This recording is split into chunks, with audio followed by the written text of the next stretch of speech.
ኦሪት ዘፍጥረት ምዕራፍ 4 አዳምም ሚስቱን ሔዋንን አወቀ፣ ጸነሰችም፣ ቃየንንም ወለደች።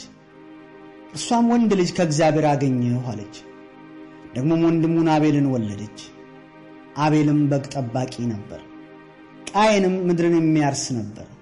ከብዙ ቀን በኋላም ቃየን ከምድር ፍሬ ለእግዚአብሔር መሥዋዕትን አቀረበ። አቤልም ደግሞ ከበጎቹ በኩራትን ከስቡ አቀረበ። እግዚአብሔርም ወደ አቤልና ወደ መሥዋዕቱ ተመለከተ፣ ወደ ቃየንና ወደ መሥዋዕቱ ግን አልተመለከተም። ቃየንም እጅግ ተናደደ፣ ፊቱም ጠቆረ። እግዚአብሔርም ቃየንን አለው፣ ለምን ተናደድክ? ለምን ፊትህ ጠቆረ? መልካም ብታደርግ ፊትህ የሚበራ አይደለምን? መልካም ባታደርግ ግን ኃጢአት በደጅ ታደባለች፣ ፈቃዷም ወደ አንተ ነው። አንተ ግን በእርሷ ንገስባት። ቃየንም ወንድሙን አቤልን ና ወደ ሜዳ እንሂድ አለው። በሜዳም ሳሉ ቃየን በወንድሙ በአቤል ላይ ተነሳበት፣ ገደለው። እግዚአብሔርም ቃየንን አለው፣ ወንድምህ አቤል ወዴት ነው? እርሱም አለ፣ አላውቅም፣ የወንድሜ ጠባቂው እኔ ነኝን አለው። ምን አደረግህ? የወንድምህ የደሙ ድምፅ ከምድር ወደ እኔ ይጮኻል። አሁንም የወንድምህን ደም ከእጅ ለመቀበል አፏን በከፈተች በምድር ላይ አንተ የተረገምክ ነህ። ምድርን ባረስክ ጊዜ እንግዲህ ኃይሏን አትሰጥህም። በምድር ላይ ኮብላይና ተቅበዝባዥ ትሆናለህ። ቃየንም እግዚአብሔርን አለው፣ ኃጢአቴ ልሸከማት የማልችላት ታላቅ ናት። እነሆ ዛሬ ከምድር ፊት አሳደድክኝ፣ ከፊትህም እሰወራለሁ። በምድርም ላይ ኮብላይና ተቅበዝባዥ ሆናለሁ፣ የሚያገኘኝ ሁሉ ይገድለኛል።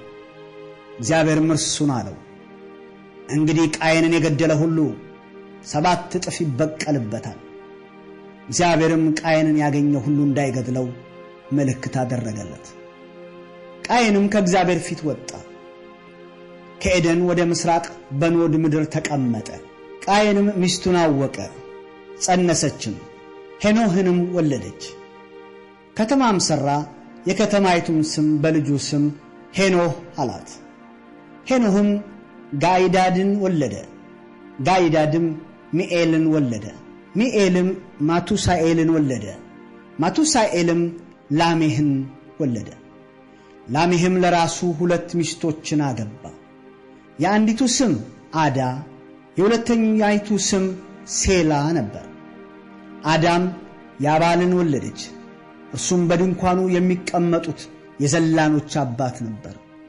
የወንድሙም ስም ዮባል ነበር፣ እርሱም በገናንና መለከትን ለሚይዙ አባት ነበር። ሴላም ደግሞ ከናስና ከብረት የሚቀጠቅጥ ዕቃን የሚሠራውን ቱባል ቃየንን ወለደች። የቱባል ቃየንም እህት ናዕማ ነበረች። ላሜህም ለሚስቶቹ ለአዳና ለሴላ አላቸው፣ እናንተ የላሜ ሚስቶች ቃሌን ስሙ፣ ነገሬንም አድምጡ።